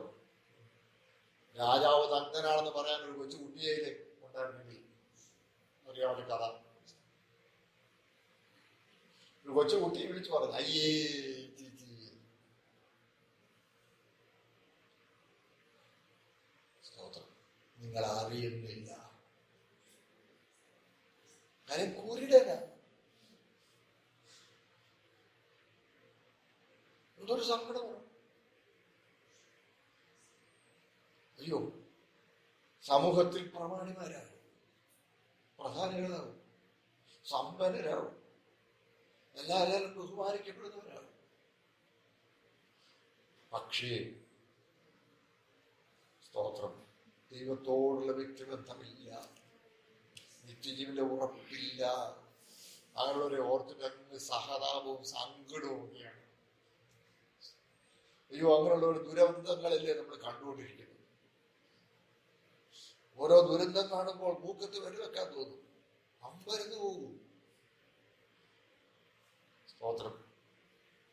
പ്രിയമുള്ളവരെ, എന്നാൽ നമ്മളെ സ്നേഹിക്കുന്ന ഒരു ദൈവം ജ്ഞാനികൾക്കും വിവേകികൾക്കും മറിച്ച് ശിശുക്കൾക്ക് ഇത് വെളിപ്പെടുത്തി തന്നല്ലോ. കണ്ടില്ലേ? സ്തോത്രം. ഞാൻ ധനവാൻ, സമ്പന്നനായിരിക്കുന്നു ഇത് പറയുന്നത്. പക്ഷെ അവരാരാണ്? സ്തോത്രം. അവർ നിർഭാഗ്യൻ എന്ന് പറഞ്ഞാൽ ഈ ഭാഗ്യവാൻ ആരാണെന്ന് കർത്താവ് പറഞ്ഞു ഗിരിപ്രഭാഷണത്തിൽ. ആത്മാവിൽ ആദിവർക്കില്ല. എന്താ ഈ ആത്മാവിൽ ദരിദ്രരാകരുതെന്ന് പറഞ്ഞ അർത്ഥം? എന്റെ സൗരങ്ങളെ, ശരിക്കും പറഞ്ഞാൽ ഈ കർത്താവ് ഈ പറഞ്ഞ ഗിരിപ്രഭാഷണത്തിൽ ഈ ഭാഗ്യവർണ്ണന, ആ ഭാഗ്യവർണ്ണന എന്ന് പറഞ്ഞാൽ പരമാർത്ഥമായി വീണ്ടും ജനിക്കുന്ന ഒരു ദൈവവൈദ്യന്റെ ജീവിതാനുഭവങ്ങളുടെ ചുവടുകളാണ്. സ്തോത്രം. ശരിക്കും പറഞ്ഞാൽ അറമായിക്കിൽ അത് പറയുമ്പോൾ, എബ്രായ ഭാഷയിലും ഈവൻ ഇൻ ഗ്രീക്കിലും ആത്മാവിൽ ദരിദ്രരായവർ ഭാഗ്യവന്മാർ എന്ന് നമ്മുടെ മലയാളത്തിൽ പറഞ്ഞിരിക്കുന്ന പോലെ അല്ല മൂലഭാഷയിൽ. ആത്മാവിൽ ദരിദ്രരായവന്റെ ഭാഗ്യം,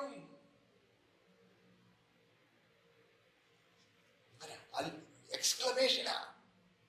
ഓ, അവന്റെ ഭാഗ്യം.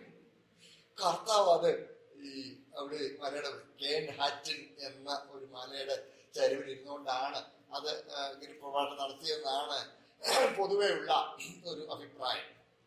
വലിയ മലയുമല്ല, എന്നാൽ ഒരു ചെറിയ ഒരിടത്തരം മലയാണ്. സ്തോത്രം. ആ മലയുടെ ഒരു പകുതി കയറിയിരുന്നോണ്ടായിരിക്കും ജനലിലിരിക്കാം. ആത്മാവിൽ ദരിദ്രരായവന്റെ ഭാഗ്യം. എന്നാ ദാരിദ്ര്യം ഭാഗ്യമോ? അതെ, ആത്മാവിലെ ദാരിദ്ര്യം ഭാഗ്യമാണ്.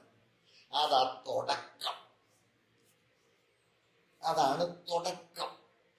തുടക്കം എന്ന് പറഞ്ഞാൽ സൗരങ്ങളെ, ഞാൻ നഷ്ടപ്പെട്ട പാപിയാണെന്നുള്ള തിരിച്ചറിവാണ് ആത്മീയരാകാനുള്ള ആദ്യത്തെ ചുവട്.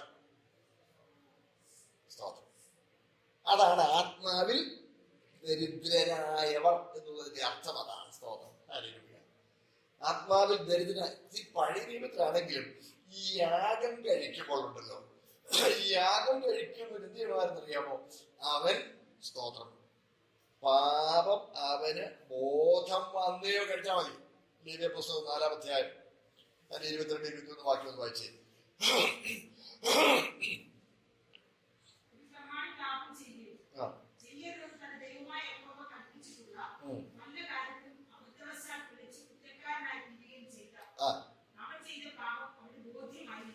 അത്രേ ഉള്ളൂ. അവൻ ചെയ്ത പാപം അവന് ബോധ്യമായെങ്കിൽ മതി. ഇനി ആവർത്തനം 27-28 കൊടുത്ത് വായിച്ചേക്കാം. അതേ അധ്യായം.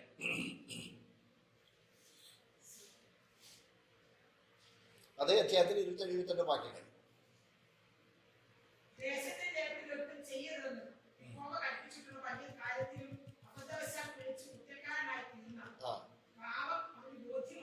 കേട്ടോ, പാപം അവന് ബോധ്യമായെങ്കിൽ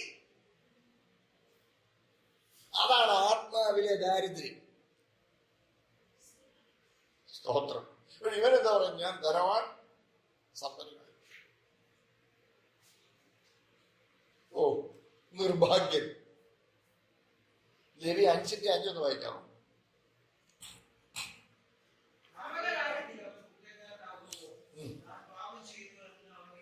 ഏറ്റുപറയണം. ആദ്യം പാപബോധമുണ്ടാകണം. പാപബോധമുണ്ടായാണ് ഇത് ഏറ്റുപറയണം. അതാണ് ആത്മാവിൽ ദരിദ്രനാകുന്നത്. ആത്മാവിൽ ദരിദ്രനാകുന്നവർ ഭാഗ്യവാൻ. അടുത്തത് ദുഃഖിക്കുന്നവൻ ഭാഗ്യവാൻ. ഈ ആത്മാവിലുള്ള ദാരിദ്ര്യത്തെ കുറിച്ച് തിരിച്ചറിവുണ്ടാകുമ്പോൾ അതിനൊരു ആഴമായ ദുഃഖമുണ്ടാകും. അതാണ് അനുതാപം. ഇതിലൂടെ ഉണ്ടേ സ്തോത്രം. സ്തോത്രം. എന്നോട് ഒരിക്കൽ പിന്നെ ചെന്ന് ചോദിച്ചാൽ, നമ്മുടെ ഒരു വിദേശ രാജ്യത്ത്, ഗൾഫ് രാജ്യത്താണ്, അവിടുത്തെ കുഞ്ഞുങ്ങളൊക്കെ എന്ന് പറഞ്ഞാൽ എന്നവർ പറഞ്ഞ് ഈ എന്താ ബ്രോയിലർ കുഞ്ഞുങ്ങൾ ചിക്കനെ വളർത്തുന്ന പോലെ പാവം കുഞ്ഞുങ്ങൾ. അത് അവർക്ക് വലിയ രോഗമൊന്നും വലിയ ഇടപെടാൻ. അവര് രാവിലെ എഴുന്നേൽക്കുന്നു, സ്കൂളിൽ പോകുന്നു, തിരിച്ചു വരുന്നു, പിന്നെ അവിടെ കാർട്ടൂണും കണ്ടുകൊണ്ടിരിക്കുന്നു, അതിൽ ഹോംവർക്ക് ചെയ്യുന്നു, പിന്നെ ആഴ്ചയിൽ ഒരിക്കലും 2 പ്രാവശ്യവും പാർക്കിൽ കൊണ്ടുവന്നു, അതിൽ വെച്ചിട്ട് കൊടുക്കുന്നു, തിരിച്ചു വരുന്നു. ഇത്രയേ ഉള്ളവർക്ക്. അവരോട് ഞാൻ 10-15 ടീനേജേഴ്സ് ആയിട്ടുള്ള കുഞ്ഞുങ്ങളോട് ഞാൻ ദൈവജനം പറഞ്ഞിരുന്നപ്പോൾ ഒബ്സർവേഴ്സായിട്ട് കുറച്ച് പ്രായമുള്ളവർ, അവരുടെ അമ്മയപ്പന്മാരൊക്കെ ഉണ്ട്. ഈ കുഞ്ഞുങ്ങൾ പാമ്പുകളാണോ?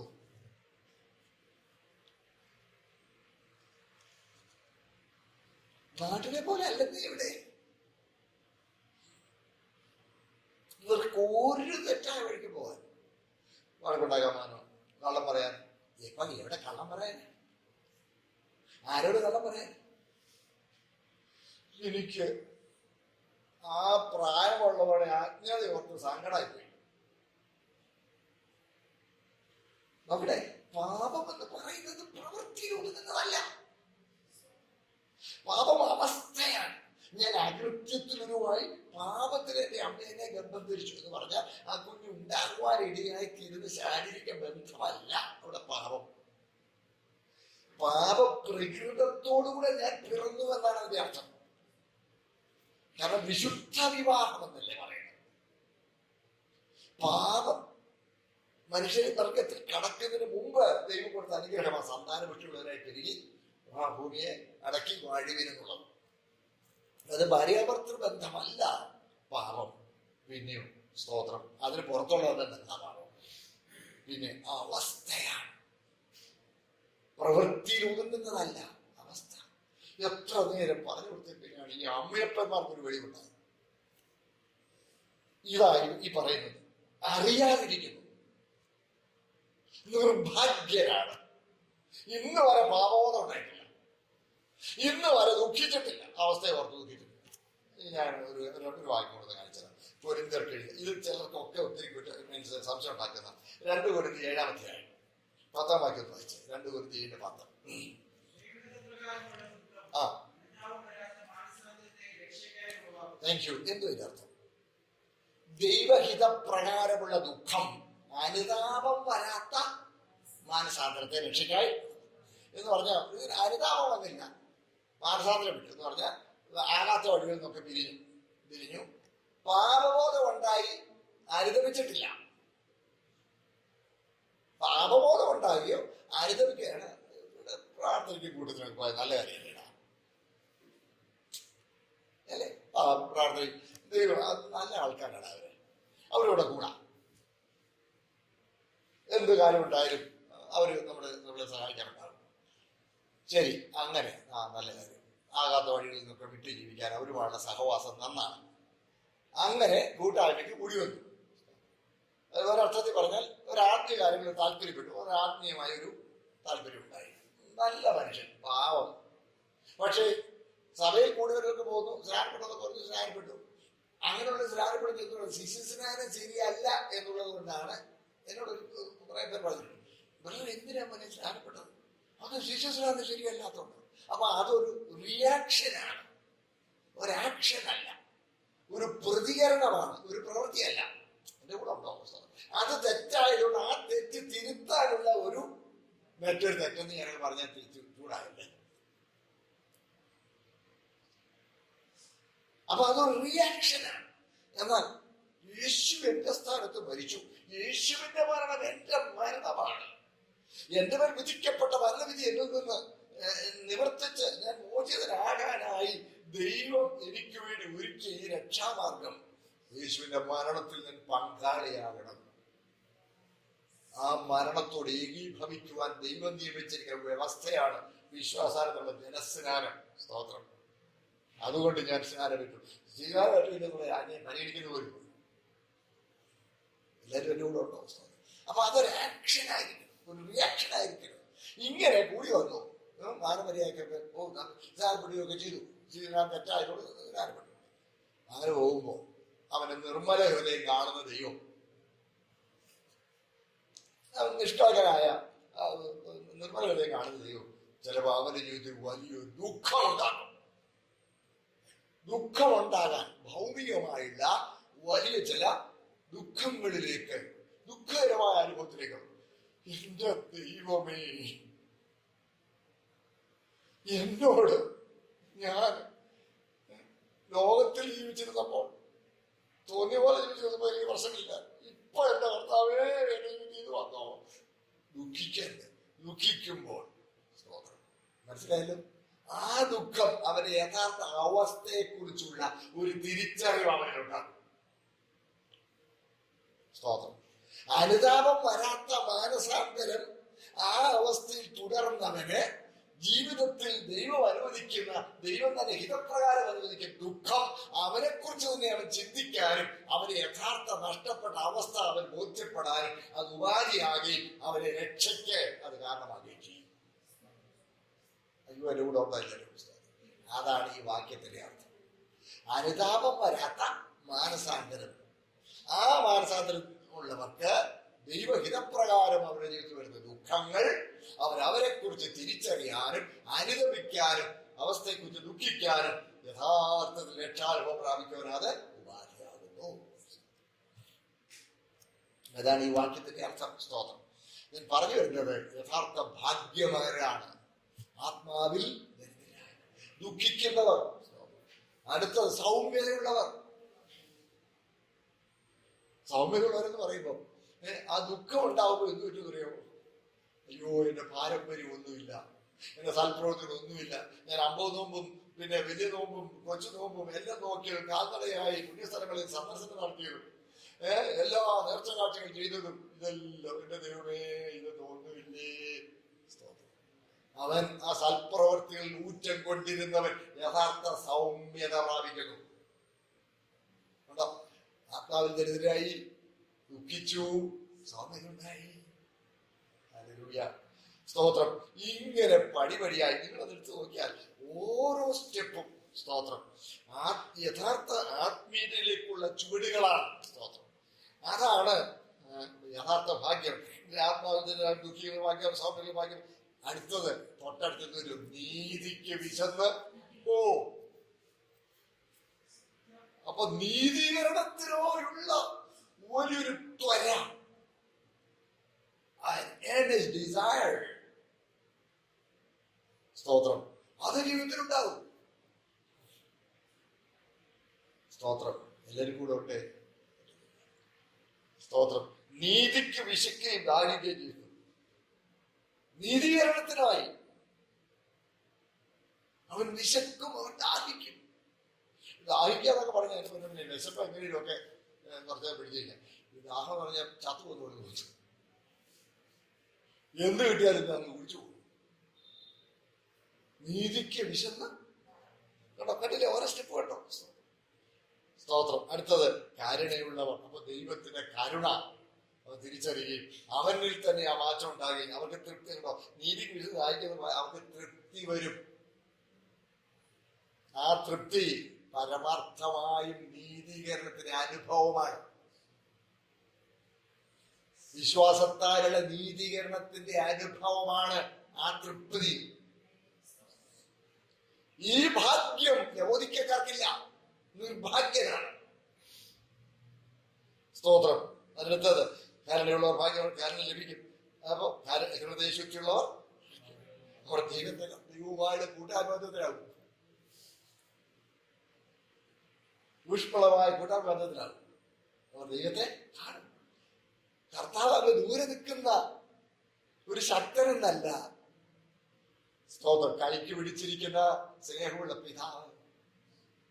ഞാൻ എപ്പോഴും ഒരു ദൈവത്തിന് മുമ്പിൽ കണ്ടിരിക്കുന്നു. ഈ അനുഭവം എല്ലാവർക്കും ഉണ്ടേ? ഈ അനുഭവം ഉണ്ടെങ്കിലേ ഭാഗ്യവാൻ എന്ന് പറയാനൊക്കെ. സ്തോത്രം. ഗിരിപ്രഭാഷണത്തിന്റെ ക്ലാസ് ഞാൻ 10-25 ദിവസം ഞാൻ എടുത്താ. ഇതിൽ ഓരോന്നും വിശദീകരിക്കുമ്പോ വളരെ നമുക്ക് നിങ്ങൾ ദൈവത്തിന് പരിജ്ഞാനം പറയാണെങ്കിൽ പരാമർശിച്ചു പോയാൽ മതി. ഇതാണ് ഭാഗ്യം. യഥാർത്ഥ ഭാഗ്യം ഇതാണ്. സ്തോത്രം. ഹൃദയശുദ്ധിയുള്ള ഭാഗ്യം ദൈവത്തെ കാണും. അടുത്ത സമാധാനം ഉണ്ടാക്കുന്നു ഒരു ദൈവത്തിന് പുത്രത്വത്തിന്റെ പദവി. സമാധാനം ഉണ്ടാക്കുന്ന ദൈവത്തോട് സമാധാനമായി കഴിയുമ്പോണ്ടല്ലോ പിന്നെ സമാധാനം ഉണ്ടാക്കും. അതുവരെ പിണങ്ങിയിരുന്ന സകലരോട് പോയി രമ്യതമാണ്. സ്തോത്രം. എന്റെ ഇത്രയും ദോഷകരമായ പാപം ലഭിച്ച കർത്താവ്.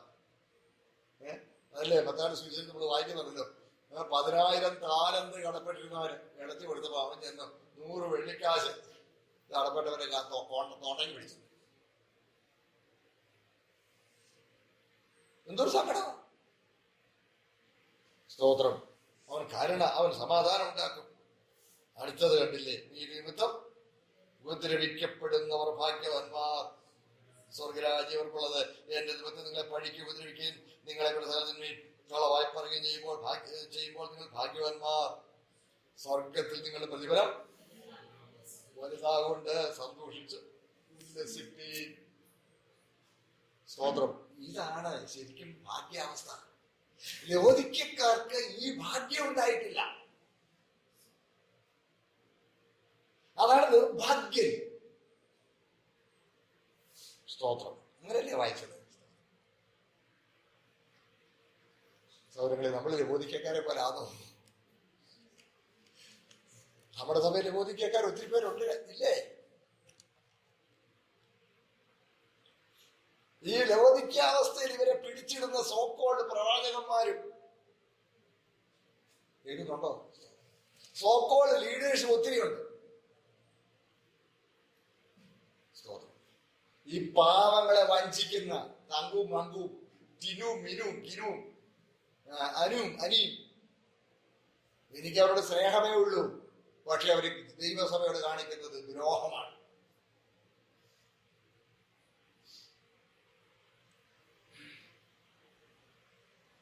എല്ലാവരും എൻ്റെ കൂടെ തന്നെ ഉണ്ടോ? സ്തോത്രം. നിർഭാഗ്യനും. അടുത്തത് അരിഷ്ടനും. ആരാ അരിഷ്ടൻ? 1 കൊരിന്ത്യർ 15:19. അതെ,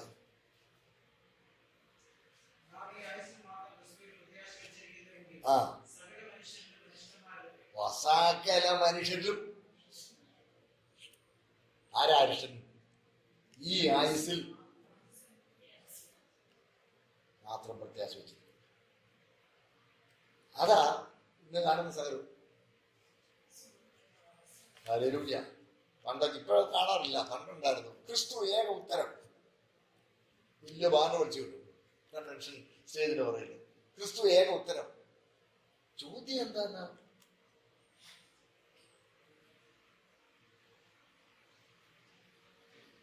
ക്രിസ്തു ഏക ഉത്തരമായ ചോദ്യം എന്നാ? പാപപരിഹാരം, നിത്യജീവൻ. പാപപരിഹാരവും നിത്യജീവനുമാണ് ചോദ്യം. നീതീകരിക്കപ്പെടാൻ വഴിയുണ്ടോ? എന്റെ പാപത്തിന് മോചനമുണ്ടോ? അതാ നീതിക്ക് വിശന്ന് നീതി തേടുന്നവൻ, നീതീകരണം തേടുന്നവൻ ആണ്. ജ്യോതികക്കാര് നിർഭാഗ്യം മാത്രമല്ല, അതിന്റെ അടുത്ത പറയുന്ന അരിഷ്ടൻ. സ്തോത്രം. നിങ്ങൾ ദയവായി എന്നോട് പൊറുക്കണം. സ്തോത്രം. എനിക്കൊരു ഓൺലൈനിലൊരു മീറ്റിംഗ് ഉണ്ടായിരുന്നു. 8 മണിക്ക് അവരെ മീറ്റിംഗ് തുടങ്ങിയതാണ്. ഞാൻ 8:25 ആകുമ്പോൾ അവരോട് പറഞ്ഞുപോയി. സ്തോത്രം. കണ്ടിന്യൂസ് ആയിട്ട് നടന്നുകൊണ്ടിരിക്കുന്ന ഒരു യോഗമായതുകൊണ്ട് സ്തോത്രം. ഇവിടെ ഇപ്പം ആശയങ്ങൾ കിട്ടിയല്ലോ. സ്തോത്രം. നിർഭാഗ്യനും അരിഷ്ടനും കുരുടനും. അതാ കുരുടൻ. അതാ കുരുടൻ. കാഴ്ചയില്ല, ആത്മീയ വീക്ഷണമില്ല. ഈ ലോകത്തെ ദൈവം അവിശ്വാസിയുടെ മനസ്സ് കുരുടാക്കി. സ്തോത്രം. ലവോദിക്ക സഭയുടെ സ്വഭാവം നമ്മളിലുണ്ടോ എന്ന് ഒരു ആത്മശോധന ചെയ്യുവാൻ ആവശ്യമുണ്ട്. സ്തോത്രം. പ്രിയ സഹോദരങ്ങളെ, ഞാൻ ഇത്രയും വിശദമായിട്ട് പറയുന്നത് നമ്മളൊരു സിലബസ് വെച്ച് ഒരു ടൈം ലിമിറ്റിനകത്ത് ഇത് പഠിച്ചു തീർക്കണമെന്നുള്ള ഒന്നുമില്ല. ദൈവവചനം അതിന്റെ വ്യക്തമായിട്ട് അതിന് ആഴമായ ആത്മീയ സത്യങ്ങൾ ആ ഉള്ളിടത്തോളം വ്യക്തമാക്കി പ്രയോജനമുള്ള കാര്യങ്ങൾ നിങ്ങളുമായിട്ട് പങ്കുവെക്കുവാനാണ് ഞാൻ സമയം വരുന്നത്. അല്ലാതെ സ്തോത്രം ഒരു ടൈം ബൗണ്ട് അല്ലല്ലോ നമ്മളൊരു സിലബസ് അനുസരിച്ച് ഒരു ടൈം ബൗണ്ടായിട്ട് ഒരു പരീക്ഷ എഴുതി ഒരു ഡിഗ്രി മേടിക്കാനല്ല, ദൈവവചനം പഠിക്കാനായിട്ടുള്ള താല്പര്യമാണ്. നമ്മൾ ചിലപ്പോൾ ഒറ്റ വായനയ്ക്ക് വായിക്കുമ്പോൾ ഇതൊന്നും ഇതിനകത്തുണ്ടെന്ന് തോന്നില്ല. പക്ഷെ നമ്മൾ വചനത്തെ വചനം കൊണ്ട് വ്യാഖ്യാനിക്കുമ്പോഴാണ് നമുക്ക് അതിന്റെ അർത്ഥങ്ങൾ നമുക്ക് മനസ്സിലാക്കാൻ. പ്രിയപ്പെട്ടവരെ, ലവോദിക്കയുടെ സ്വഭാവം നമ്മളിൽ ഉണ്ടാകാതിരിക്കുക. നമുക്ക് നമ്മളെ തന്നെ സൂക്ഷിക്കാം. നമുക്ക് നമ്മെ തന്നെ ദൈവത്തിന് സമർപ്പിക്കാം. കർത്താവ് നമ്മെ അതിന് സഹായിക്കട്ടെ. സ്തോത്രം. ഹല്ലേലൂയ. സ്തോത്രം. നമുക്കൊരു നിമിഷം നമ്മുടെ കണ്ണുകൾ വെച്ച് നമുക്കൊരു നിമിഷം ഒന്ന് പ്രാർത്ഥിക്കാം.